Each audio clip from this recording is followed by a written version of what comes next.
big boss that's special. It ain't no game, but they saying welcome to the second level. Second level gaming. Second level. What's up, world, and welcome back to another Codename Morpheus, episode 23. That was Jordan's number. And LeBron. And mine for a season.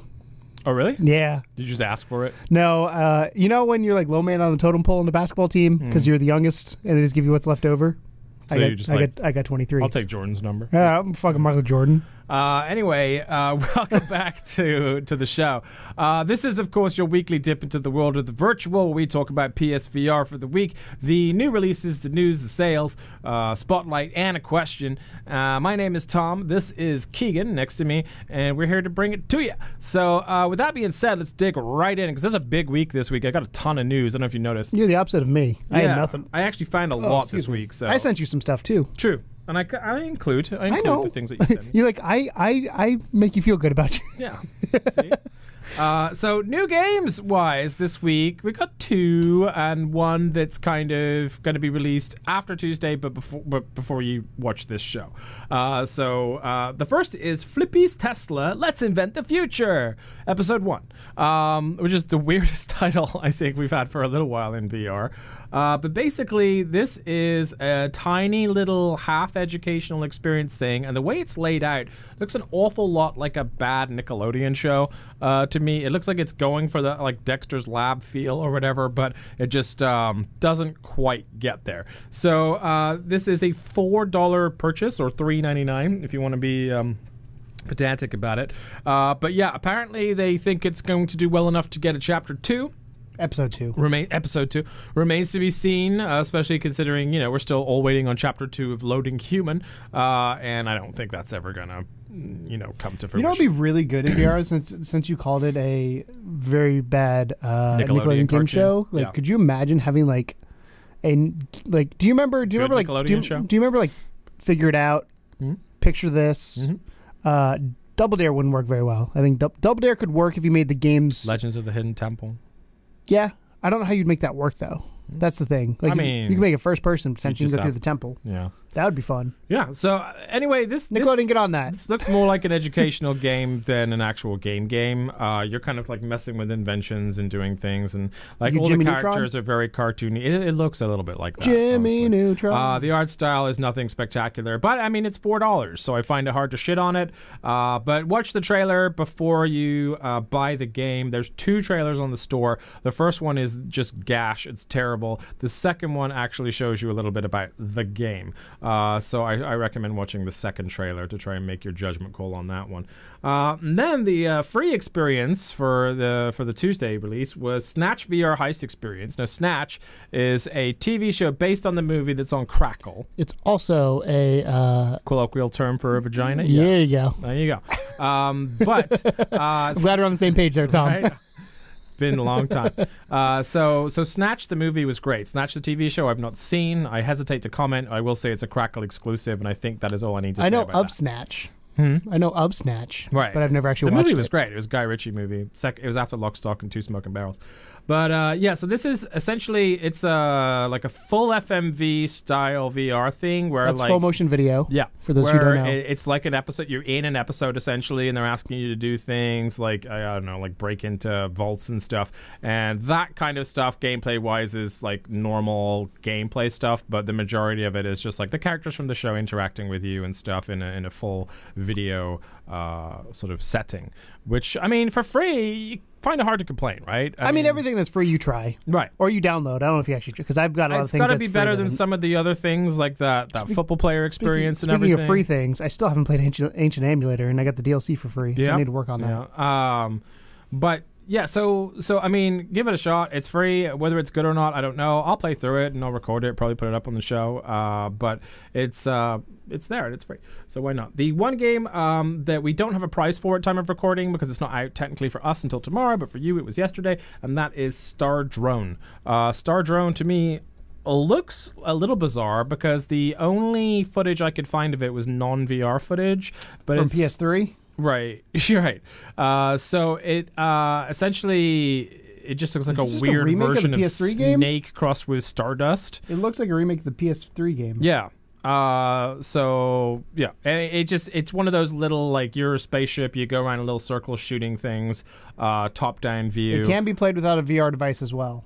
I don't know how it works with the VR. That remains to be seen. But if by the time you guys are watching this, you may have had a chance to try it out. But yeah, so Star Drone is supposedly getting a release. I don't know the cost. I can't imagine it's going to be that expensive. 60 levels. Doesn't look like it would be. Yeah, I'm seeing if there's been any. You can see but I don't see what you're kind of getting yourself into behind it. Yeah, it's all PS3 stuff. So those are the 3 new titles this week. Little crappy week for new releases. Well, we're going to talk about some stuff in the news. There's some big hitters coming. Oh yeah. So it's.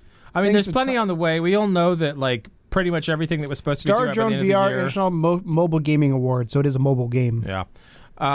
But we all know that a bunch of stuff that was supposed to be out before the end of the year got pushed back to like February, March time. So we can expect some big swingers coming out in the next month or two. But as of right now, we're still kind of on the little experiences and things like that. Following up from Ghostbusters last week. The only sale that I could find, and again, this is something that we can only really write them down at time of recording. It looked like the store had finished updating. That was Apollo 11 VR. That was $720 down from $12. So not exactly a world-shattering discount, but Apollo 11 I enjoyed quite a lot. You were less impressed, right? Yeah, it was a lot of sitting there talking to you versus well, actually it's an educational experience with like 3 tiny potential gameplay things. But I felt like the moments where they're sitting there talking to me were not immersive. I really like the beginning when you're in the room watching the TV, but everything after that just felt like I'm sitting in a spaceship. Like they didn't make you part of the action. They were telling you about the stuff. So I went in thinking that I was a astronaut on the Apollo mission, and they were going to talk to me like Mission Control was going to talk to me directly, not... And say, like, do this, do that. Yeah, not necessarily I had to do it, but, like, they were talking about kind of what we're doing. So you'd hear sometimes the radio communication, but a lot of it was, like, this is what's happening, and then cut and, like... I think a lot of it, they relied on your sense of awe. Yeah. I remember, like, being sat next to, Neil Armstrong, Buzz Aldrin, and you're kind of like... The moon was fun. Yeah, I liked being on the moon. You're all in the ship together and going up, and you're kind of just looking at the window as, like, the blue sky turns into black. Yep. And, like, that stuff was really kind of neat. I just wish there was a little bit more to it. Yeah, I liked it. I think it's divisive, obviously, but I think if you go into it looking for just, like, a fun educational thing about the moon landing, you'll probably dig it. If you go into it thinking you're going to get, like a playable experience, don't really go into it expecting. And I think part of it too is because, as you know, I'm a big fan of like old history and technology and all that kind of stuff. Like this all stems from, and I'm not going to go in super in depth here, but basically the way we got to the moon was because when the Nazis fell, us and the Soviet Union fought over their scientists who were making at the time rockets for weaponized reasons, but we turned it into rockets to get to the moon, which is the space race. So there's a whole lot of things that go into it, and you know how much I love the World War II history and kind of why that happened and how it got to where it did. And I think, because to me, World War II kind of shaped us to where we are now and what the hell's going on in this world. Yeah. Like big time. It changed a lot of things in the world of technology, and that technology came from weapons. So like I said, I think it's because I have a major fondness for it too. If you're just like, the Apollo mission was cool, I want to learn a bit more, I think it's fine. As somebody who knows a lot about it already, I was a little bit underwhelmed. There you go. I guess is kind of the best way I would say. Depending on how much you know, how much you don't know, will probably be dependent on what you get out of that experience. But for $7.20, it's not too terrible. Gorbachev, tear down this wall. If you happen to have a Hong Kong PS Plus account, which you can make, but you might not have one, that is giving you a free car for GT Turismo Sport, which is a BMW M4 safety car, and that's just free with. Do you know what a safety car is? Account. I assume it's the one that like runs the beginning or whatever. Yeah, so if there's a caution or something, it paces the field. Yeah, so you slow down. So it's got the lights on it. I mean, it's neat, I guess. The store was weird though. It had the icon had a curtain over it, so you didn't actually get to see what it looked like. So I wonder if they just didn't have an image of what the car looked like, and they just put that on there to maybe they wanted it to be a surprise. I was going to say, where they wanted to make it a surprise. I don't know. Yeah, and that's only if you have a Hong Kong PS Plus account. Although I'm sure you can make it for free, and you can make it for free, and we have. I assume you can make. To do that. You would know this better than I would. If I download this on the Hong Kong store, can I still play it on my U.S. account? As long as it's downloaded on my PS4? When it comes to something like PS Plus and DLC, I don't think you can. I think DLC has to be on that account? On the region. Well, no, it just has to be on the region you got the game on. So let's say you got the game on the American side of things. But all games are region free, technically. Yes, but I think the DLC is region locked. Well, not locked, but I don't think it can talk to the code of a different region, if that makes sense. Yeah. So I think that's more kind of what you're brushing up against. Because I wanted to get the additional summer lessons things, and they're all Japanese only, but I have the English version in the Hong Kong store, so I'm like, I'll have to wait till it comes out in Hong Kong before I can get those. So, there you go. So those are your two kind of almost kind of saley things. So let's get into the big part of the week, which is the news, which is the part that everyone enjoys the most. So this one, I actually asked permission of the person because I thought this was a really neat story. And I wanted to talk about it on the show. So this is directly from r/PSVR, and the user is called I Found Your Toad. User/I Found Your Toad. And the gentleman made this kind of really poignant post about how PSVR was helping him with his depression.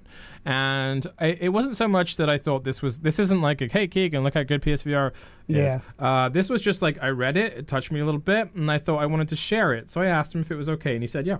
So here you go. So I'm just going to read this, because I think that everyone needs to hear it, right? This is just like a showcase of the power of VR. So, user I Found Your Toad says, this is sort of out of the blue, but I just really feel like it should be said. I recently moved into my own place, and doing that I also lost touch with a best friend of 10 years, and in turn divided others from being my friend too. Unfortunately, that has led me to being the loneliest I have ever been. I was over at a friend's, and he had another PSVR he was trying to sell, and he was awesome enough to give me a great deal. I played it a bit and thought it was amazing, but then I found Rec Room. I cannot put down this game. Not only is it free, it's seriously the most fun I have ever had in VR. Amen. The gameplay is great. Shooting lasers or go play some paintball, it really feels like a bunch of other games. Weird sentence, but okay. All of that is awesome. But what pushes this game into legendary is amazing people. Yesterday, I was supposed to go on a date and the girl bailed on me. Honestly, it's silly because it was one date, but I was pretty torn up about it. I finally was going to do something with someone else and it didn't happen. I'm driving home and just down in the dumps. I'm sitting on my couch and I finally say, screw it. I'm going to go get on Rec Room. I'm not even kidding. Right when I went into the rec center, these people came up and say, hey man, how's your day? I'm sitting there, and I don't want to lie. I just don't. I do that all the time at work, the store. So I was honest. I said, honestly, guys, it's been pretty crappy, just been super lonely. Instead of them shrugging it off and not caring, they said, oh man, I'm really sorry to hear that. Take some high fives. If you want to play anything, let me know. Then all of a sudden, I'm giving people high fives, and we go to play the Jumbotron quest. At that point in time, I wasn't alone in my living. I was in a whole new world, shooting bad guys with my friends, talking with them about nothing, and not once did I feel sad or lonely. I felt like I was really there. This is super random and probably dumb, but this is what VR does differently than just playing any other online video game with your friends. You feel like you really are hanging out with them. You turn to talk to them. You laugh. You actually high five. Hell, you could even hug. It's seriously incredible. I know this is sappy and out of left field, but I just had to express it with people who might appreciate it. Also, if you are feeling lonely, seriously, play Rec Room. 1, it's free, why wouldn't you? 2, everyone in that room is pretty amazing. Warning, it is online, some sour apples too, and some kids. Finally, the gameplay is seriously fun. Oh, and my name in Rec Room is Max Wolfies. I'm going to get him more friends. MAXWOLFIES. Feel free to add me if you're feeling down as well and you want to shoot up some robots. Anywho, thanks guys for being such a positive community and helping me through this rough patch in my life. I know it's going to get better because there are awesome people like you guys all around me. Cheers.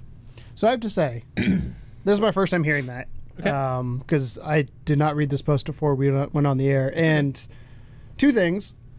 One, this speaks, in my opinion, to the VR community as a whole. Like he said, there are some sour apples like anything else. There are some kids that are really annoying. But I feel like right now, with my experience with Rec Room or with Werewolves, like, you know how often I'm in private parties with my friends in online video games. You know how many online video games I play. When I'm in VR, I still go to private parties if I want to hang out with like David and James and do our thing, but I'm not afraid to go out into the public because people, and from my experience, and he kind of sounds like he has the same experience, is they're not assholes. They want to have fun. We're here to have fun. We have this crazy cool technology, so like why not take advantage of it? And you talk about video games as escapism. I don't use them that much as that. I use them more of a form of entertainment than I do escapism. But I understand like this, how you can get into it. And if you're having a shitty day, how a video game can be that for you. I tend to turn to food. That's my like coping mechanism. But this is really cool. I really, really, really like this because, again, the VR community, in my opinion, as of right now, is probably one of the best ones as somebody who plays a lot of multiplayer games. And this, the level of immersion, like high-fiving in that game, like even when we're playing, like when we played online with David and Bertrand, like it's so stupid, the little things that are a lot of fun, and we laugh so hard playing that game. And that's true for other games as well on VR, but I think Rec Room is the perfect example. Like the guy said, it's free, so why wouldn't you? And the community is awesome. Yeah. Barrier to entry is literally zero other than owning the headset. So like this is really, really cool. I like how he's like, yeah, this is kind of trivial, and I get that this is sappy and all that, and it's the case. I mean, this is a very sappy case, but this could help somebody from doing something stupid. Which is why I'm reading it, because I feel like there are definitely a lot of lonely people in the world, definitely a lot of depressed people and anxious people. Shit, we're in that category. But I feel like VR does have a special, unique part of it where, because of the immersion level, it's not like you're just online shooting friends in Call of Duty or whatever. And like, yeah, you may have a good time, you're having a chat over the voice chat. But Rec Room makes it that extra level of real. And for someone, even though it's cartoony, even though it's cartoony, but for someone that's having a shitty day with actual real people, to jump into this world where at least the avatars kind of make sense, and you can see if someone's like dancing or moving around or shaking your hand or fist bumping or whatever it might be, like that has a powerful effect. And, and for people that are experiencing, low times in their life, I think that it's something that, like you said, like we were cracking the fuck up playing that game. And even though you're shooting arrows in my face, even though maybe not everyone is going to have that same experience that this guy did, those experiences are there to be had. You just have to stumble on the right people, I suppose. But yeah, I thought it was cool to include this because, like I said, it touched me a little bit when I read it. It made me think about the power of something like Rec Room and VR in general, and I wanted to get Max Wolfie some more friends. The only thing I will say, kind of on the opposite side, because I like to look at both sides of the spectrum, is you got to be careful to not fall onto VR as a crutch, though, that you ignore the real world. Right, because people are still can still ultimately be like this. Like this guy doesn't sound like he does that. Like he's like, I was going to go on a date. He just needed, So for that, it's fine. But like we've heard stories of people like on Second Life that like get lost in those worlds. They lose their jobs. You got to be careful to not do that. But I think, and as I've told you many times, like the social aspect of video games is my favorite part of video games. That's what it's the way I grew up. That's what it is it's a social experience to play with your friends. And in this case, like he said, he didn't have friends, but he quickly made them. I can't tell you how many times I've played like with randos in Rec Room or werewolves. And by the time you're done, like at first it's real awkward because you're like, I don't know you, you don't know me, but like by the time you're done, you're laughing it up. Like, you're having a good time. I can't tell you how many people I've had on PSN from VR games. Way more than I've added a non-VR games. Like, Werewolves specifically, I have people that I just play with that game. And it's so much fun. Like, I think that the other part of this as well is, like, you were talking about social and stuff, and like when we play social, usually like we still kind of know each other in real life. I say kind of. We know each other in real life. And I kind of know you. You know, so I've slept in the same hotel room as you. So when we play online, not the same bed, just future reference. That's true. Just for reference. So when we play online, like, you know, we already know who we're talking to. But when it comes to like meeting randos and stuff like that online, there's some people to this day that I met on like PlayStation Home or on just online on a forum or like I have a really good friend who works for GamesRadar.d, which is the German games magazine. And I met him in like a rap forum on the internet in like the fucking early 2000s. And, you know, we have now like a strong like relationship that's been building for years and years and years, to the point where we do keep in touch and we talk and we like share stories. And like whenever he gets to go to awesome fucking event or something. He's like sharing pictures and stuff with me, and he has his own YouTube channel now, so he was asking us about stuff. And I just think it's cool because, you know, sometimes those online friends turn into actual lifelong friends. A prime example for me, I still haven't met this person in real life, but I met the other one. But Blue, I've never met in real life. I have Skyped with him. I have played many video games with that man. I've had many conversations with that man, both video game related, personal related, like things on and off air, all this kind of stuff. James is a perfect example for us, though. Yeah. Like, James is somebody that, long story short of how I met James, was I was modding for One Shot Girl at the time, so was he. We were going to Indie PopCon. We all met up there.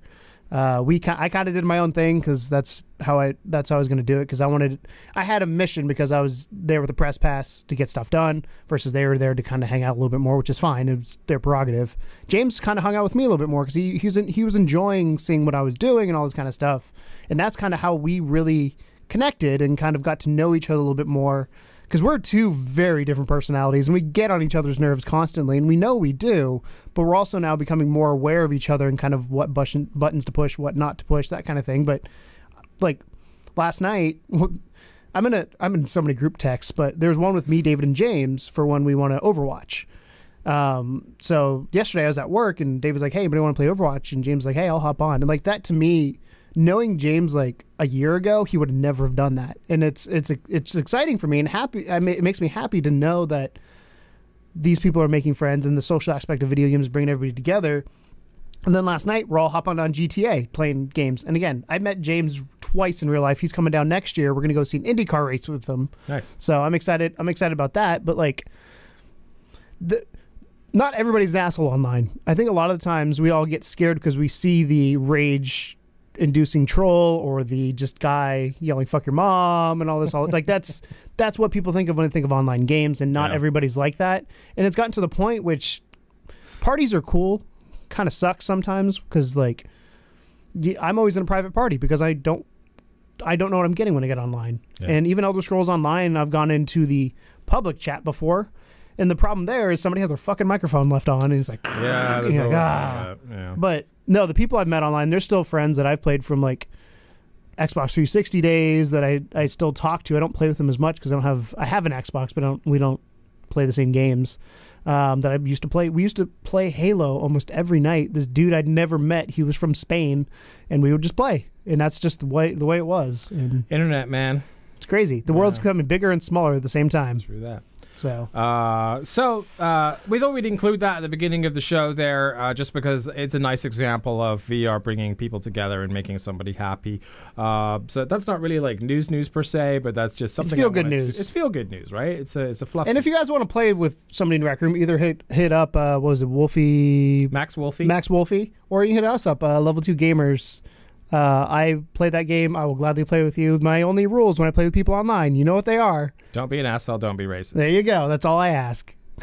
It's simple enough. And they're not mutually exclusive. So, moving on to actual VR news. Ark Park gets an official release date, and that is March 22nd this year, gracefully. So, Ark Park, you know, we've been hot and cold on this. You're not really that excited for it at all. As somebody who played a bunch of Ark, I had this vision of what this game could have been and should be, in my opinion. I don't want to, because I shat on you for Doom, but I don't want to be like, I don't want to play it, but I'm not excited for this game. That's because fine. of what it is. Yeah, but it's also something that maybe if you try it, you might turn out to be great. Yeah. I think we're both at that stage. Like, I never played the original Ark for various reasons. I saw that they were going a different route with this than they previously had done, because like you said, I kind of thought they were just going to do Ark in VR. Jurassic Park, please. Right. So even now if it's just like a fucking, it looks like, an awful lot like Jurassic Park. So I mean, I'm kind of. Oh, your wife loves you. I know. It's nice, wasn't it? She just sent a text message. I love you. So yeah. So I'm cautiously optimistic is my favorite phrase when it comes to this type of a game. But we'll see what happens. But it's just nice that it has an official release date. I'm more cautiously pessimistic when it comes to this game. Just because I played, like I said, played so much the original. I have over 400 hours, I think, in the original Ark, and I love that game. That I don't want. It's one of those things where I don't want this to ruin the franchise or the experience I had, which it shouldn't, because it's a dumb thing to say. Different thing. But it could. Different kettle of fish. It could. So March 22nd for Ark Park. February 20th, though, brings us a game that has a lot of hype behind it, and we're especially excited about it because we're getting copies. That is Apex Construction. Thank you, releasing... Andreas. Yes, thank you, Andreas Juliusson. It's going to release on February 20th. We have been promised a couple reviewers' copies, so we're going to have that information bang ready to go as soon as it's available. We don't know anything about we don't know embargo dates, embargoes or anything yet. So you might get it early. You might have to wait until it releases, but either way, it'll be bang up as soon as it's ready. So here is the news, and it's direct from the horse's mouth. Hi all, this is Andreas from Fast Travel Games here again. A while ago, I posted our announcement of action-adventure Apex Construct game, which we have built from the ground up for VR. Your reactions were really positive, and you had mainly 3 questions for me, which I thought I would answer today. What a lovely guy. Number 1, when is the game coming out? We just announced that the game is coming February 20th for PSVR. Number 2, is it teleportation only? Not anymore! We gathered your feedback, and I'm happy to say that full locomotion, direct movement with smooth turning will be an option in this game at launch. How much will it cost? The price is set to €29.99 euros and $29.99 for launch. The game is available for pre-order in the EU, where you will get a system theme, and if you're a PS Plus member, also 20% discount when pre-ordering. And he's there to answer more questions as well. So I thought that was really great. It sucks that you can't pre-order in the US. I asked him about that because I emailed him and I was like, what about it? He's like, it's a Sony thing. I was I was going to say it's probably a Sony thing. That sucks. Like, but yeah, nice guys. I'm excited for it. Really excited about it. This game, like, I'm a little mixed on it because you know how much I don't like. I like the fun stuff in VR. This is a more serious game. A little more serious. But it still looks it looks interesting. I don't know really what's going on. Yeah, there's a floating head at one point in the trailer. It looks like a sci-fi sort of puzzler with the occasional enemy, and you have a bow and arrow as your primary forms of defense, and a shield. So I'm excited to see it and play it, but like I don't know how I feel about this game. It looks good, but from a personal perspective, I don't know how much. We'll find out, I guess. Hopefully soon. So yeah, Apex Construction, February 20th official. Not too far away from now, so you can all get excited about that. Anamorphine, however, has been delayed, which makes me super sad because Anamorphine was one of those games that when I first saw about it, I was really pretty excited, and it was supposed to be today actually was the release, but and it never came out. I say today, like 2 days ago for you guys. Anamorphine was meant to be coming out on January 16th, but it has been delayed. There is no new release date, but the developers are hoping to still release it quite soon. Here's what's posted on the website. Anamorphine, coming later, but still soon. Hey everyone, happy holidays and happy new year. May 2018 be the year of bittersweet endings and new beginnings. That's what we're aiming at with Anamorphine anyway. After putting the team through their paces and more, Anamorphine is looking excellent, but still needs a few final weeks of polish. After around 3 years of work, the last thing we want to do is bring it out just a little too early when the extra time will make sure a huge impact on the final product. So no, you won't be able to get Anamorphine on January 16 as previously announced, but we will see it later on this winter / very early spring. We'll put out an announcement when we have a new date. Thank you for your support and patience. We can't wait to put Anamorphine into your hands. And I've been super pumped on this, so I'm a little sad about it, but also, like, if you're saying give you a couple weeks to make this game you've been working on for 3 years, perfect, do it. I'm not mad about that. They gave me a good reason. You know me and reasons when it comes to delays has to be. I mean, I like the technical side of things. This doesn't sound like it's too technical. It sounds like they're just like, we got to put a lick of paint on it. That's it. Like the game's ready to go, but we want to polish it, iron out a few tweaks and stuff, or make sure they do maybe one more bug test to make sure they didn't miss anything. Right. And after 3 years of development, I can give you 3 weeks of extra time to do that. So I'm not mad at them about this one. I think it was a solid. Let's be honest. Idea. How many games come out on the day they're announced? Yeah. I mean, it's sad when stuff gets pushed back, but I still think that this is important, and I think it's good for them. At least they explained it in a manner that was positive. They did say, hey, we're going to get you a new date as soon as we know what the new date is. There wasn't a case of like, hey, it got delayed, and then just like silence, which is what some developers will do. So props to the developers for Anamorphine for being open and honest about that. Next bit of news, Skyrim VR sold 110,000 copies in week 1. How do you think about that? Doesn't surprise me. Right? I mean, if you think about it, there's what? At the time, I would say there's probably 1.5 million units. Right. That's a 10%. So that to me is about what I expect. I'm actually kind of surprised it's not a little bit higher, but I don't know if that includes bundles and all that kind of stuff. And that's, again, week 1. I don't know when, because it was right before Christmas, so maybe closer to holidays more came. I would love to see like the holiday sales overall, because I think those are way higher than the 110,000 units. Because in video game world, 110,000 units for a AAA game is not a lot. Right. You expect them to sell a good, decent AAA game will sell 2 to 5 million. Like Uncharted sells 5 million units. Call of Duty obviously sells like 80 million because it's crazy. But like a good AAA game is 2 to 5 million is kind of considered good on a traditional platform, but you have to remember the install base on this is so much smaller. The install base, and also I think the reviews let it down somewhat, because I think that aside from our own review and a couple other of the indie guys that tackled it, a lot of the mainstream press reviews for it were bad. Yeah. They were saying that the Switch version was like getting 9s out of 10s, and the PSVR version was getting 5s, which was a fucking joke. But either way, I feel like it's good that it sold that many. Again, it would have been nicer if it sold more, but that's still a whole lot of people with that game. Well, like I said, I think it did sell way more. That's just week one. Right. Like I said, I would love to know what the holiday sales are, because it came out right before holidays, so people probably held it and the bundles and stuff that were for holidays, and so yeah, I think the actual number will turn out to be a lot higher than that. But for week one, because to me, pre the hype of it actually being out and people saying, "Oh, actually, this is great," and pre the bundle hype, I think it was really because as somebody who saw, I called it the Skyrim effect when the week after it came out. As somebody who saw that in the places that we're in, because we're in different groups that are VR focused, and people join once they get the unit. Like the amount of posts I've seen of people like, "I got this for Christmas." It's crazy. So I'm excited. I think that number, if I had to take a guess of like lifetime units, if we have 2 million headsets out there, I would say probably 500,000, maybe 400,000 to 500,000 would be like my guess to what they hit, because that is 1/4. And it's still going to keep growing as the VR headset grows. But I think you're probably right. I think we're probably at that number. Because that to me is the game that everybody was waiting for. Like to me, it's like with Zelda on the Switch.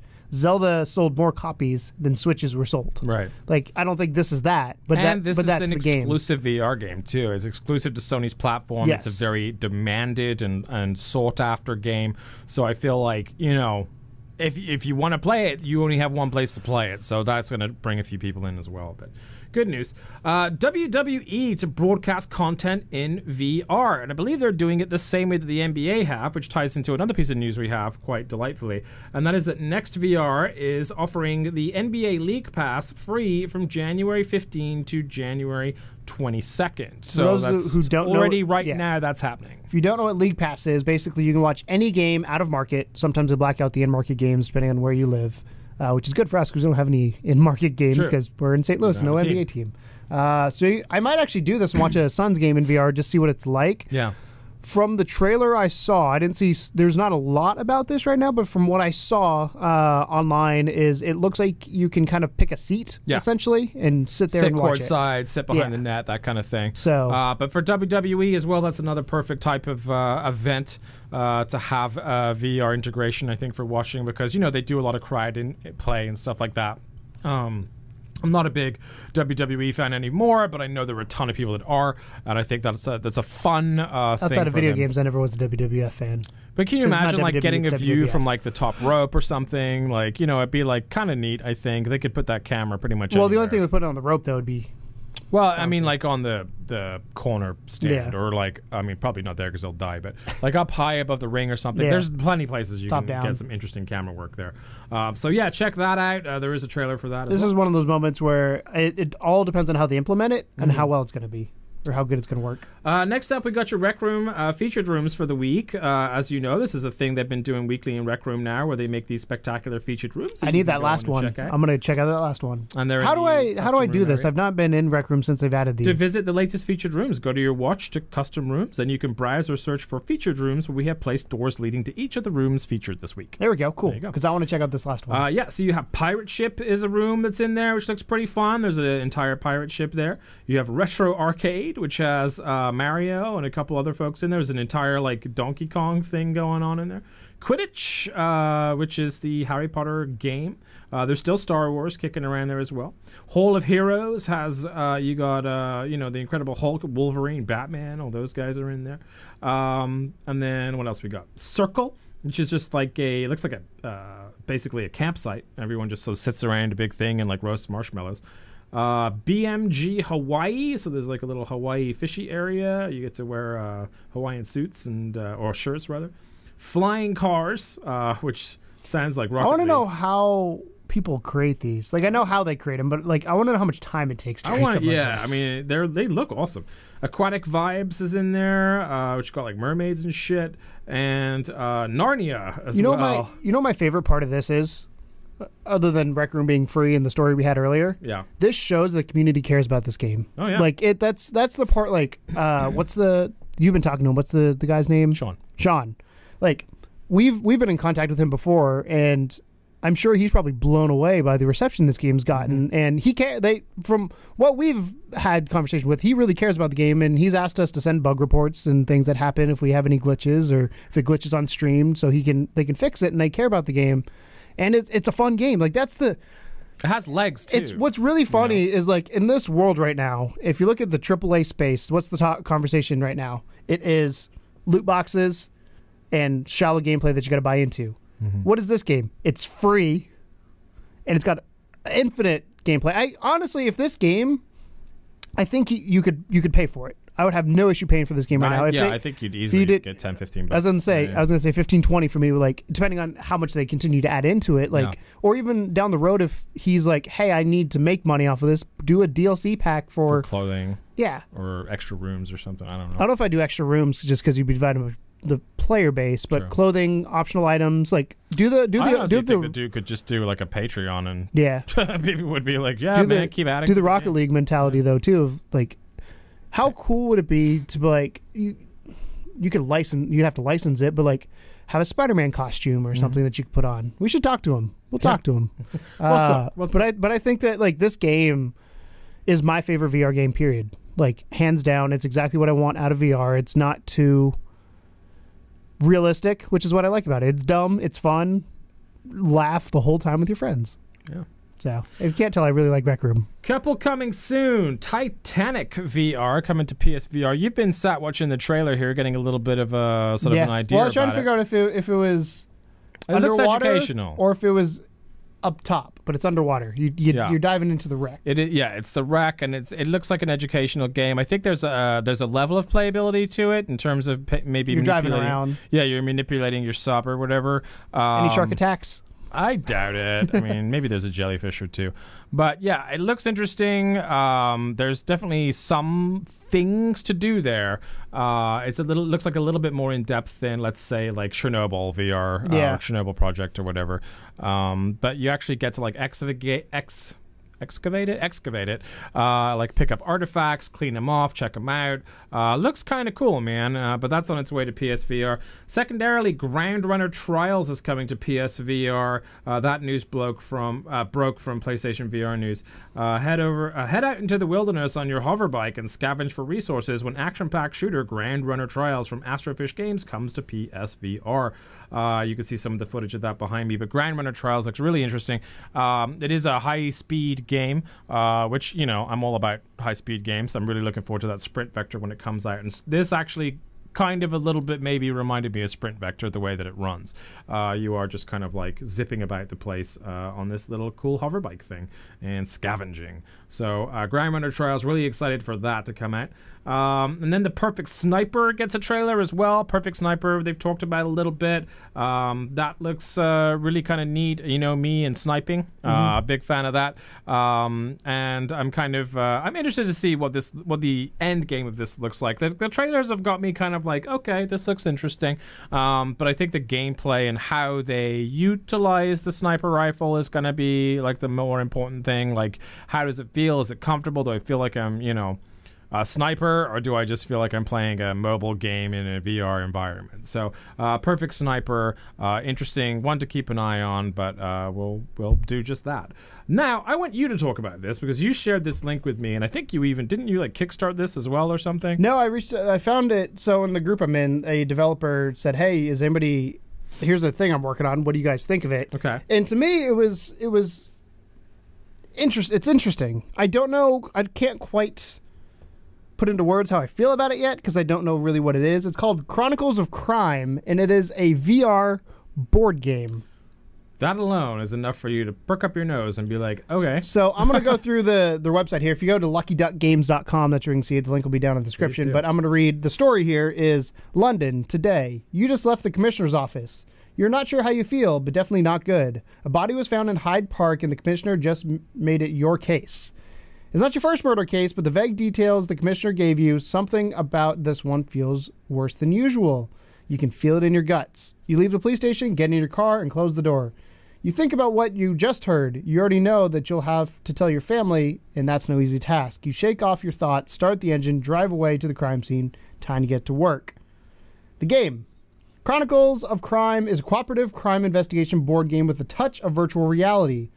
With the same physical components, boards, locations, characters, and items, you'll be able to play in many different scenarios and solve as many different crime stories.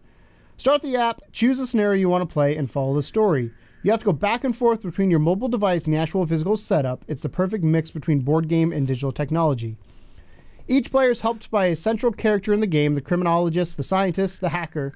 It guarantees that everyone will take the mobile device at some point and use it to investigate rather than having single game master, Dungeons & Dragons, who would control the device and story, cooperation at its best. And then you've got 40 character cards, 4 player boards, 12 locations, and 40 clue cards.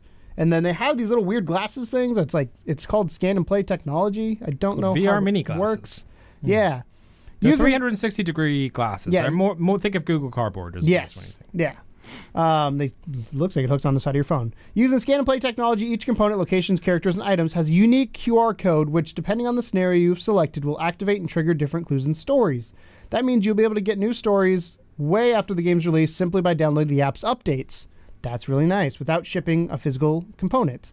The virtual reality experience doesn't require purchase of any expensive device like an Oculus. Simply put the VR glasses provided inside the game onto your mobile device and put the VR glasses on your nose, holding your mobile device in front of your eyes to immerse yourself in the game's universe and search for clues in the virtual world, just like if you were at a crime scene for real.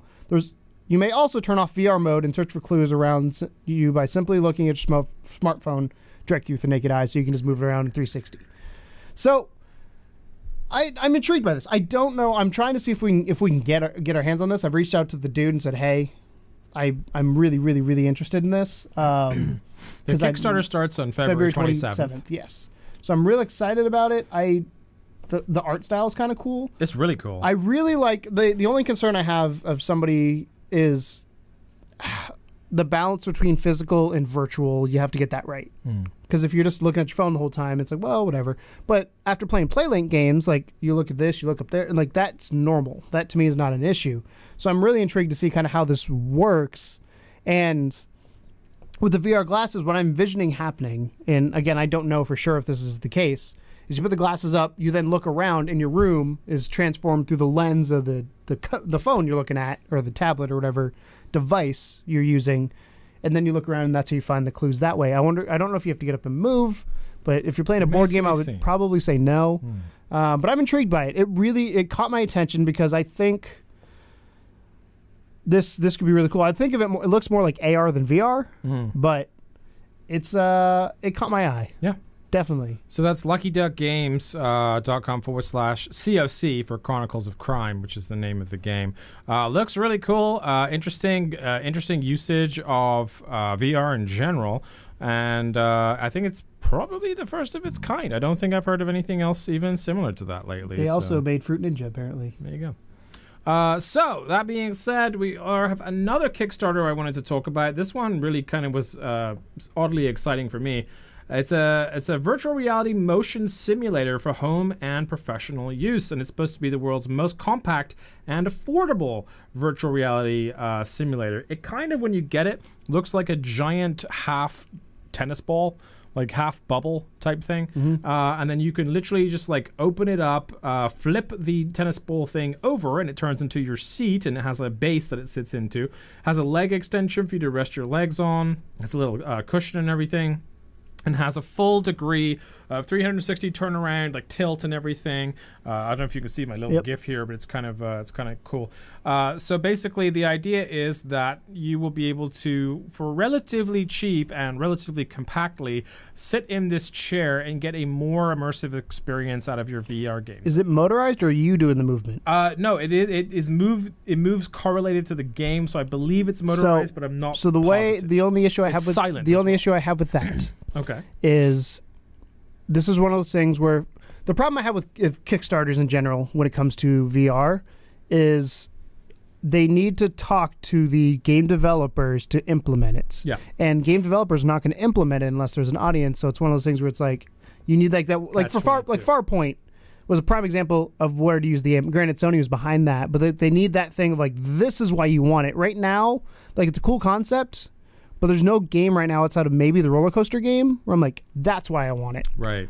So I mean, I think it'll be interesting for like racing games potentially, especially stuff like Wipeout when that actually gets. Yes, but they have to implement it. That's the thing. Like that's where the disconnect. I think. I wonder if they have the ability to just connect it to what you're seeing on screen, so there's no need for the developers to do anything. There's not a whole lot of information. You can go to the website and read more, but basically, so it's called Yaw VR. YAW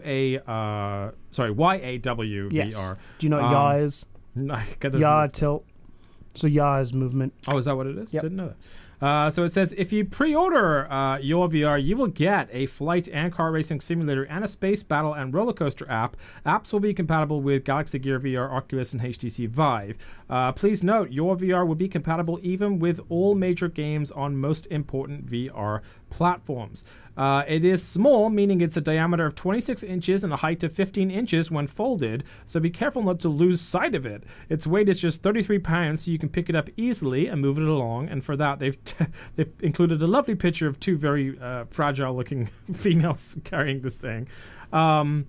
Even expensive industrial simulators have limited movement range, but Yaw is special. It has unlimited 360-degree Yaw movement capability on the vertical axis, and on the horizontal axis there's a 50 degrees freedom, which is also exceptional. Yaw is compatible with SimTool software and more than 80 different simulator apps, including the most well-known and popular simulator brands. They're also working on making Yaw compatible with other non-PC platforms like Oculus Go, Samsung Gear VR, and PlayStation VR. In addition, Yaw is open source, so you can develop your own software even for a completely new use case. And some of the examples of games they've included in here: Need for Speed Hot Pursuit, Dirt, F1, Grid, we got GTR, GT Legends, let's see what else is in here, The Crew, Euro Truck, Microsoft Flight Simulator 10, Silent Wings. That's a good one, Microflight. So it sounds like right now it sounds like modders are doing this. Right, but they're working on it. It sounds like they're getting there. We provide adjustable pedal and steering wheel joystick holders for flight and racing simulators, so you can even put your like steering wheel and stuff, and actually there's like a little table in front of you. You can put that on there and put the pedals down at the bottom, which I think makes it more fun. When you're using Yaw, you hear almost nothing, so your neighbors or parents will sleep peacefully while you're playing Gran Turismo at 2 a.m. There's no jet engine. No jet engine. For flight simulators, not really necessary high speed, but for racing speed could be the key. On just 40% of full power, Yaw VR reaches almost 160 degrees a second, so it is pretty fast. You can also choose your colors. There is like orange, white, purple, blue, green, black, a bunch of different stuff. They even have patterns. You can have it look like a basketball or a ladybird.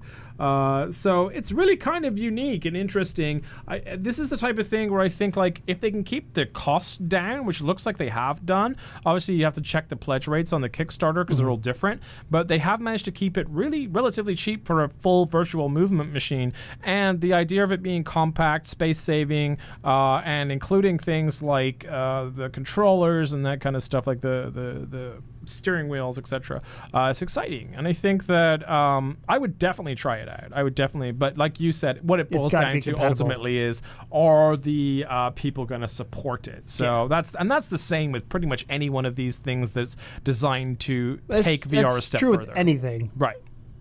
true with anything. Like, if people don't support it, there's no reason. But there's a lot of people, especially in the VR realm, I feel like they're trying to do this type of thing. Like, there was the running on a spot thing. And look there how was well the that went. bodysuits. Look like, how well that's gone. Yeah. That's what I'm saying. Like, you need to have somebody who's... I honestly think it needs to be Sony going to somebody and saying, hey, we like this idea. We want to do it. And go. Yeah. But I don't think that's going to happen anytime soon because Sony just wants to get headsets out there first. So go check out the Your Kickstarter, link in the description below, see what you make of it. Moving on, Out of Ammo is due to arrive later this month. That means January. The pre-order is up and available now. We are actually halfway through the month, so I think that means probably in the next week or two that we'll see Out of Ammo. Don't forget, if you pre-order that, you do get Castle Storm VR for free as well. Abduction devs remind everybody that their game is still supposed to be adding VR and half apologize for the delay. So this is a direct statement from Abduction. There has been much speculation about the status of Abduction's PSVR upgrade and why it has not yet released.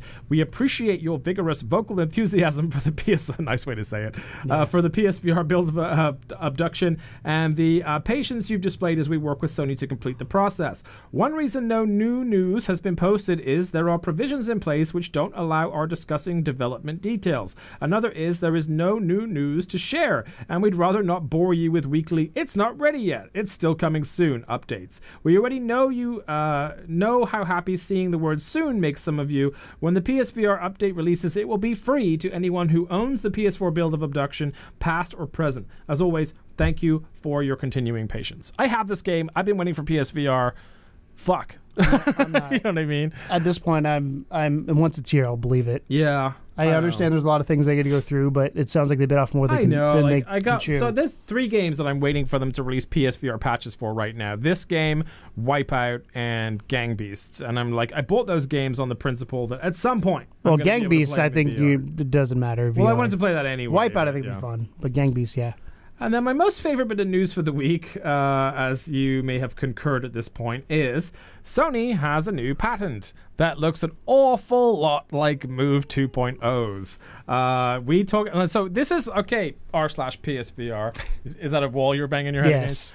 Okay, r/PSVR. You will tell me, you guys are making it up. We never see any rumors of this type of thing happening. Pay attention, because this is a rumor of this type of thing happening. So these patents got filed relatively recently, and they look pretty cool. They look pretty cool. I will have the patents up behind us so you can go through them. But if you go through, you can see some of the design work they put into here. And you succinctly pointed this out a little bit earlier on. They make it look an awful lot like the back end of the aim controller, so the part that has the buttons around the stick, but just on both hands. They have a strap on either side. They have the stick obviously in the center. It looks like a very comfortable stick too. It looks like that's what she said. It looks made differently to the ones that we were perhaps... Looks like a speaker in the drawing. It's like a dome. It's a dome, yeah. So it's not concave like the ones on the actual regular controller. And of course, buttons all around it in a similar vein as the back of the aim controller, excuse me. So this is, I think, without a shadow of a doubt, the most obvious play at there being a new controller format for PlayStation. And it looks pretty all right. Like, I'm looking at the design, I'm skipping through here, and I'm thinking, you know what? I'm all right with that. It looks pretty fun. Finger tracking. Sorry? Finger tracking. Yeah, finger tracking, all kinds of fun stuff. So they have like little triggers on there and stuff. So yes, this patent got filed recently. It looks semi-realistic. Now, if I do have the link to the place that it showed up at, which is like basically a Japanese blog, which is the only sort of downside to this. But it's leaked, right? So it's not Sony's aren't going to fucking talk about it. So go and check out the link in the description below, or just view these photos that are going up behind me, and you'll be hopefully pleasantly surprised at what is on the horizon potentially. So you know how much of a shit show I am towards you when it comes to this kind of stuff. This is legit. I still think this is a long way off, because if they just filed the patents, they haven't made it yet. So I still think we're. But do you think if it happens, it'll be cool? I've always said, yeah, like that particular model. I've always said that they need the thing holding back PSVR right now. I mean, there's a couple things, but the big thing holding back PSVR, I can overlook the visuals at this point, is the movement. And for us to get games that we want, we need a better movement scheme than what we have. So that fixes that. And I want Move 2.0. I just think, like a lot of other people, you were overhyping it the whole time. And I've said from day one that Sony's working on something. It'd be dumb if they weren't. But everything you kept bringing out, I was like, nah, there's not enough proof for me. We're a this new is more show proof. about PSVR. If I see something that looks like Move 2.0, it smells like Move 2.0, Yeah, I'm gonna you also put it up. you also put up an April Fool's joke. So That's true, but that was just because I didn't read it before I did anything. That's my own fault. So I'm never going to let you live that down. the one thing about the patent that's kind of interesting is there doesn't appear to be a light bubble anywhere, like a little circle. So I don't know how they're going to deal with that part of it. But again, interesting news, I thought. Whether it turns out to be true or not, time will tell. But it looks pretty cool if it is. So that's your news roundup for the week in Codename Morpheus. Time to move on to our Spotlight and our question. Spotlight comes first, and it's a kind of a fun one because this is a game that most of you will A, not have played, or B, not have heard of. And that is Happy Drummer VR. Is it in the US store? No, glad you asked. It's actually a Hong Kong only game that I went on a bit of a spree recently. I was like, man, I need more PSVR stuff to review. The US store's been letting me down lately. So I went over to Hong Kong and not physically, but to the store, and picked up 4 different fun-looking VR experiences, and this was one of them. Under 100 Hong Kong dollars, you can pick this up for Happy Drummer. Here's the spiel. Here's what it looks like. So, for start, control-wise, they don't tell you shit. There's no tutorial. They throw you into it, and you could figure it out relatively fast, but it did take me like a good couple minutes to know what the fuck was going on. Essentially, you were set into this environment that is full of, I want to say, like tribal people that are there, and there's a flying tribal person up in front of you, some kind of angel tribe member, I don't know. You have your drum kit in front of you. There are a couple variations. There's actually, it's weird because there's a daytime and a nighttime in the game. The nighttime levels that you can play are completely differently done to the daytime ones. So I started on nighttime not really knowing like what I was doing. I was just like pressing random buttons. And so you get this drum kit ahead of you. You have it looks like a bone and a club as your 2 sticks. And basically the angel thing in front of you throws down notes at you that you're supposed to bang on the second the note passes over the drum skin. It took me forever to know where the notes were coming from because I was just like, wait, I'm supposed to be hitting things, but I don't know where they are. And then you see them like coming down the scale like a Guitar Hero or whatever. And then certain notes have you hit the drums in certain ways. So like if it's a plain note, any stick you have, bang on there, try and get the timing right. That's all there is. If it's a star note, that means both sticks have to go down on that drum head. So there's lots of like 1, 2, 1, 2 and that kind of stuff. Did Guitar Hero ever have a tutorial? I think they did. Yeah, Guitar Hero did. I don't think they did. Yeah, I don't remember having one. I played Rock Band. Maybe didn't do it, but they definitely had a tutorial because it was a whole new format of playing a game. I'm gonna look that up and see if it exists. Yeah, because to me the drumming thing would make sense. Obviously, the whole 2-stick thing I wouldn't know, but right. Other than that, it'd be like. But that's the thing. There's like just pictures in front of you that show that. But if Yeah. you weren't looking at those pictures, or if you couldn't comprehend what they meant, because I thought I was like choosing whether I wanted to use 2 sticks or 1 or something, because they just show like a picture of an icon and then 1 stick and another icon and 2 sticks, and it took me a second to be like, oh, okay, if I see that, I use that. You're just okay, dumb. I got it. Yeah, maybe. But then when you flip it to the daytime is actually a little bit harder. So during the daytime process, you have one that is like it's any stick, but it at least has to be the right stick. One that is both for star, one that is any stick, but it at least has to be the left stick. So like there's a circle, you have to hit it with the left stick. If there's it's like a scale. It's kind of weird. I don't know. It's hard to explain because I was like, well I have to just use this one, but then I realized I could use both. So you don't play drums? No, I don't. So when you play drums, there's a couple ways you can learn how to play drums. Way number 1 is you use a scale and each drum correlates to something on the scale. I hate that. Personally, not a fan of it. The second way is kind of like tabs. So the way it works is you'll have like your sheet music, even though it's not really sheet music. You have your song that you're playing, and then you'll have BD. SD, so bass drum, snare drum, you'll have tom 1, tom 2, tom 3, and then cymbals. And as it goes along, you have different symbols for each one based on how you hit it. So for me, that makes sense because that's what I'm used to when it comes to tabs. So like X is just a normal hit. If the next shows up, you're just hitting the bass drum, hitting the snare as a normal hit. Or cymbal or whatever it may be. If a circle comes up, that's a rim shot on a drum, or on the cymbal, it's a bell hit.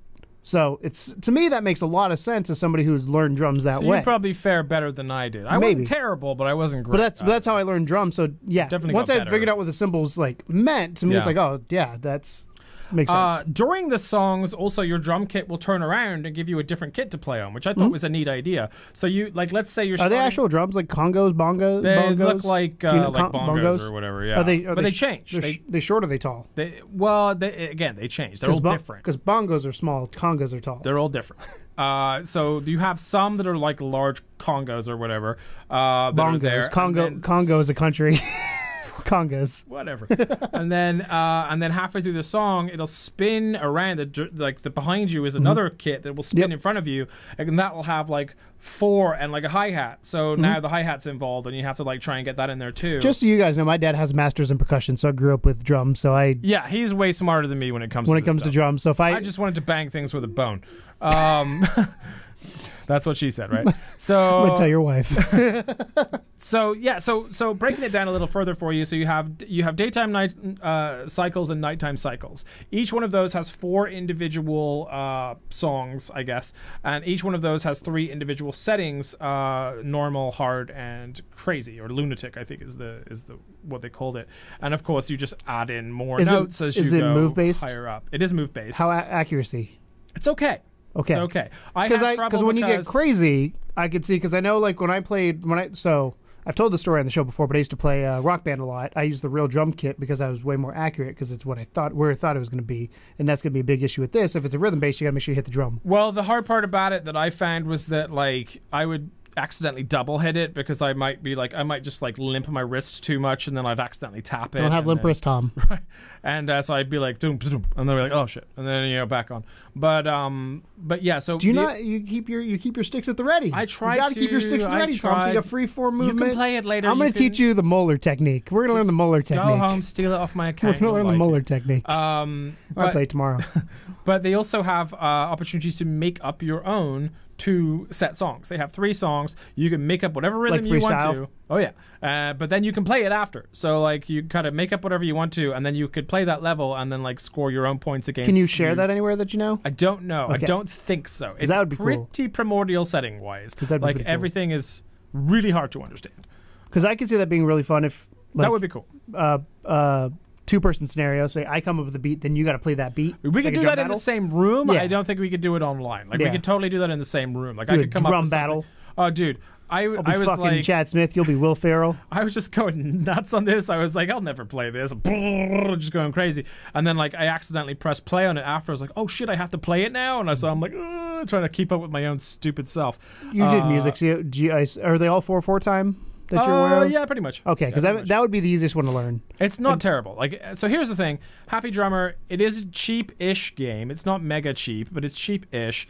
It is fun. It is fun to play. The songs are super repetitive. I do like the fact that when you go up on the difficulty levels, you are definitely getting more out of it, because you do feel like you're improving. There was definitely a point where I was like, oh man, I'm doing all right now. But then other times I was like, oh fuck, like because I can't actually play the drums, I was kind of all over the place trying to catch up with it. Do you again, question as from a drummer's perspective, when you play, do you count? I try to, but I find that it fucks me up, because then I start hitting the drums when there's no note there. How do you count? Do you count 1, 2, 3, I kind of 4? like bob my head, so I don't necessarily count out loud, but I'm like, I tap my foot in rhythm with it, so I have like my own little metronome going on. Click track. But there was a lot of stuff where like I would accidentally hit something because I thought it should sound like there would be a drum hit there, but there wasn't. I'm going to give tips to our lovely, I've not played it, so I'm interested to see if this will work, but from a drumming perspective, if you guys can count to 4 and repeat, that's kind of how you play drums. So a quarter note is I'm getting music here for you guys, but a quarter note's 1, so it'd be 1, 2, 3, 4, and then if you have 8 notes, it's 1 and 2 and 3 and 4, and then 1 2 3 4 is the 16th note, and then you have rests in there and all that kind of stuff. So when you're playing, like Tom did, either tap your foot 1 2 3 4, or count in your head. Like when I played shows live for the longest time, I would either have a click track in my ear where it literally just so you know what's going on. Or I would just count in my head as I played. And it's funny because like when a drum solo would come up, most people go. I go 1, 2, 3, 4, crash. Like that's how my brain works because that's how I was taught to play drums. So. Yeah, that's a tip if you end up playing this game. Count if it's in 4/4 time, which most songs are. Yeah. Count to 4. I don't think there was any like jazz timing or anything in there. No 6/8. It was pretty simplistic. No 1 2 3 1 2. Yeah, if it's tribal based, it'll probably be 4/4. Yeah. So, if it's tribal drums. but it was fun. It was all right. Like I wasn't mad about it. I think price wise, it's probably in the right region. I don't exactly know what the equivalency was in US How much dollars. was it? I don't remember. I want to say it was like 77. Hong Kong dollars, thereabouts. It was under 100 anyway. So if you want to just see what 100 Hong Kong dollars transfers to, that's it's what I'm doing. Under that. But you know, with the day part surprised me because I thought that the whole game was in the nighttime, and that when I was playing it, 100 Hong Kong dollars equals 12 US dollars. There you go. So it's less than that even. So I'd say it's like $10, the equivalent of $10. If it's 77, that's $9.84. So it was fun. God, that sounds so much more expensive than right. I recommend you guys, if you have the Hong Kong account, if you don't have it yet, you know where to go. We have a whole like playlist on how to make these accounts. So go check out this playlist, find the Hong Kong one, make yourself an account. Go to play-asia.com to pick up your Hong Kong PSN card, and then buy these games. We should reach out to them and see if they have an affiliate program. That'd be cool. So Happy Drummer VR. Don't know if it's ever going to get a US release. Probably. This seems like it would be easy enough to colloquialize. I mean, music has no language, really. Well, I bought the Hong Kong version because it was in English in case there was like a language thing. But honestly, the game doesn't really, other than choosing like the difficulty, there's no English. Think of like Guitar Hero Rock Band. Right. There's no words on the symbols. Screen. Yeah, it's all symbols. So give it a shot. It's fun. It's a good time. I definitely wouldn't say it's like mind-blowing or anything like that, but as far as like one of the first rhythm games I've really seen, aside from like Thumper and stuff on the PSVR, it's a good time. And it's kind of like cute as well with the cavemen jumping around. At one point there's like flying elephants that are dancing for you and stuff, and there's like even like a Poseidon or someone rises up out of the sea and starts like dancing to the groove. How much acid did you take before playing this game? A little bit, only a little bit. Only a little bit. It was only a dab. Half a tap. So I'm pretty sure they're in the game, but I may be mistaken. But no, Happy Drummer VR, Hong Kong only right now, hopefully coming to the US store. Check out that from the gameplay behind me, but also, of course, there will be a review incoming, and you can watch that gameplay separately as well. I will warn you, I'm not very good at drums. It's not fun to watch. I should have recorded the gameplay for you. That being said, I still want you to play it. That being said, I'll probably play it tomorrow. Which game, my question, which game, and this is not related to the drum thing because I didn't really get sick off of this, but I thought of this question because a lot of people have been asking this lately in the forums and stuff because, you know, motion sickness is huge in the world of VR, right? Mm-hmm. Like it's something that every developer has to take into account. It's something that everyone is a little bit nervous about. It's the reason why we say every VR game should have a demo because you don't know if you're going to get sick playing it. So which game gave you the worst motion sickness? And so I've thrown up twice from VR. Tell us about it. Tell us about your vomit. I've dry heaved 3 times in VR. So the first one, which I've got a story to tell, was Windlands. Well, first one was Riggs, but Windlands was the first one I you physically vomited. Yes. Yeah. So that one got me, and the reason it was is I got stuck in a tree and just kind of glitched out. I played it a couple days ago. Yeah, when we had people over, we played it again, and I had no problem. Like your stomach still goes, you know, ooh, and after a while, it's like, okay, I got to stop. But I played with the moves, no problem at all. Didn't get stuck in any trees. Like you get stuck under a tree, but not inside the tree, so it didn't freak out. So I was fine there. So it was more to do with the fact that you glitched than just the game. And also my VR legs are a little bit better than what they were when that game came out. True that. The other one is Riggs.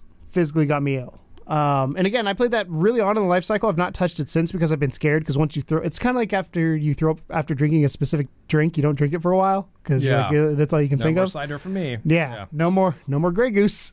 I'm done with that. So I kind of want to go back and play it, but at the same time, I'm scared because that one immediately.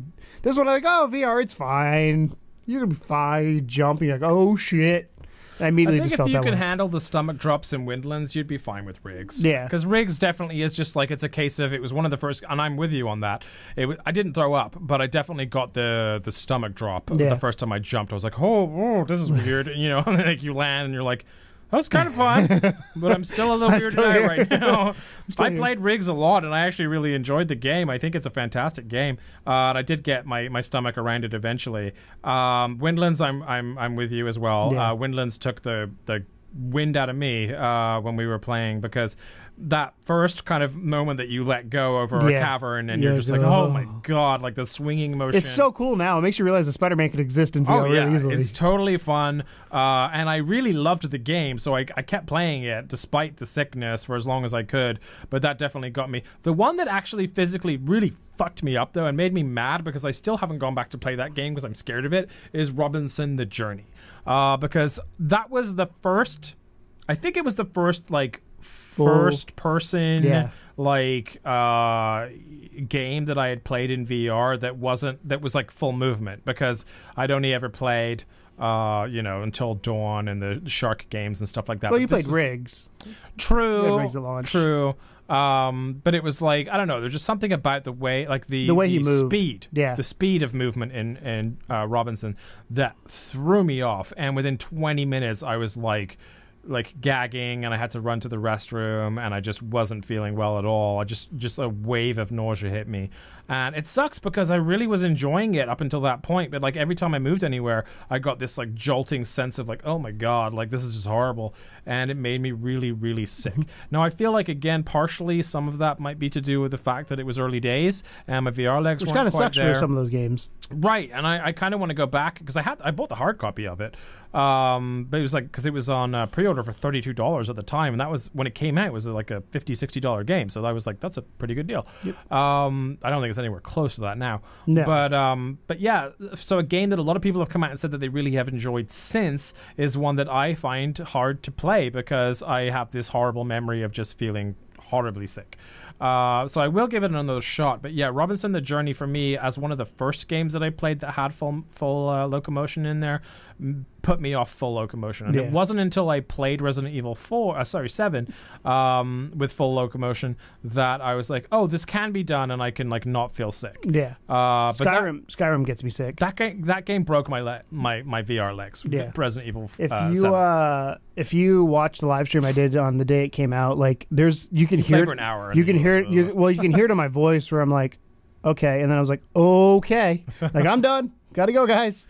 And it still does it to me. Like for whatever reason, for my body, especially with the full locomotion, it's like that hour to hour and a half is like the most I can do. But I can play something like Star Trek Bridge Crew or Rec Room, or because that's teleportation or standstill, or Werewolves. The longest session I've ever had in VR, I think, was 5 hours. Me too. Without taking the headset off. And I mean, you feel like Star Trek. You feel a little bit by the end, but a lot of that's just because you're worked up because of the action that's going on, not because of what's happening. But full locomotion, it's like an hour and a half is like the most I can do until I start feeling that woozy. And I don't get motion sick on like airplanes. But you spin me in fucking circles, I will puke my brains out. Some of those space games, Eve, those guys. Yeah, Eve's if you do a barrel roll. Yeah. Barrel rolls will get you. I was all right with Eve, and I've been fine with our buddy Nate. Our buddy Nate gets super sick in it, but he loves it. Yeah, like it's weird. I mean, I think you can force through it. I think that there's a lot of people that have developed techniques now to get past it, like chewing on ginger, that kind of stuff. It still doesn't. That helps a little bit, but do you know what the Gravitron is? Have you ever been in a Gravitron? I've heard of it. So what it is, basically, there's mats on a wall. You stand up and you go against the wall, and it spins in circles, and the G-forces pushes you against. Different name. It was called the Cage in England. Yeah. Yes. And then it slides up and down as you're going along. That's the most sick I've ever been from a ride, is from the Gravitron. So when a game makes me feel like that, I immediately stop because I think of that feeling. So like for me, I don't know where your sickness starts, but mine starts like up here, and then it works its way down. Mine is the opposite, actually. It starts in my stomach and works its way to my throat. I get like dizzy and stuff like that, and then you feel it go down, and you're like, okay. I don't really get woozy, I just get nauseous. I just get like, my stomach starts like doing a little bit of like butterflies, flip-flops. and then it kind of comes up, and I'm like, oh god, I'm gonna throw up if I don't pull this headset. See, because I'm more of I get uneasy from it's kind of like, it's like, I mean, you've been drunk. It's like when you get drunk and you're just unstable enough, and you're when you have to concentrate on focusing, but like you trying can't to focus. go to sleep when you're too drunk. And the room is spinning. And the room spins. That's the feeling I get immediately. I'd never really have a stomach thing until like I could lay down and then 4 hours later I still feel like garbage after getting out of VR. Like it's to me it reminds me a little bit of like seasickness. Yeah. Same thing for me. Seasickness starts up here and it works sea legs its way and down. VR legs are basically the same thing. But yeah, I think that Windlands and Robinson were definitely mine. I would say Riggs were yours. Skyrim would be one if you're new to VR because that's the big game. Yeah. Ease in carefully. I think that's just the general rule, is just ease yourself into it, because there's so many new users out there that started with Skyrim. So, I mean, God knows how that must have felt to have like been your first game that you start with Skyrim, because I can only picture that really fucking you up for a little while, especially because, you know, when you play Skyrim, you're playing for a while. You're not. No one goes into Skyrim for 15 minutes. You know what I mean? So new users out there, don't freak out about it. It will pass. It is something you have to build up a tolerance to. Don't eat before you play VR. Right. It is something that certain developers cater for more than others. But ultimately, you will get there. So just a word of encouragement for you not to be dispelled by that. That being said, audience, dear viewers at home, what is the most sick you've been in VR, and what game and where was it and why, and did you actually throw up or were you just queasy? Like, let's hear some details. Let's get some gory details. Also, don't take ibuprofen if you start feeling woozy. Right? It's the worst thing you can do. Didn't know that. It dehydrates you.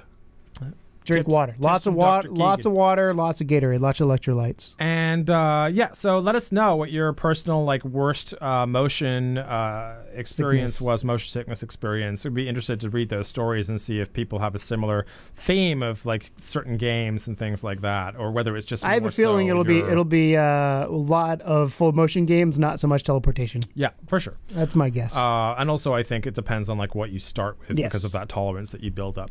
Yeah. So I mean, the first time I played Ocean Descent, I felt woozy, but it wasn't like sickness woozy. It was just like my brain couldn't comprehend what was going on. It's like, what the fuck? Yeah. So. All right. So that's our show. Codename Morpheus, 23 in the bag. Hopefully you enjoyed it. Started out with a bit of positivity there on the Rec Room story that we talked about and some of the new games and stuff. And then there was some pretty big news right there. Most excitedly for me, the patents for the Move 2.0. Apex. Happy Drummer VR. Hopefully you guys can take a look at that. Again, review and whatnot coming. I have a bunch of other cool stuff coming too this week. And then the question of motion sickness and what is your nemesis, I suppose, when it comes to VR and how you deal with it. Anything you wanted to add? Nope. All right. One of these days I will. One day you'll take me up on that offer. So thank you so much, everybody, for listening and or watching. And as always, welcome to the second level. Bye.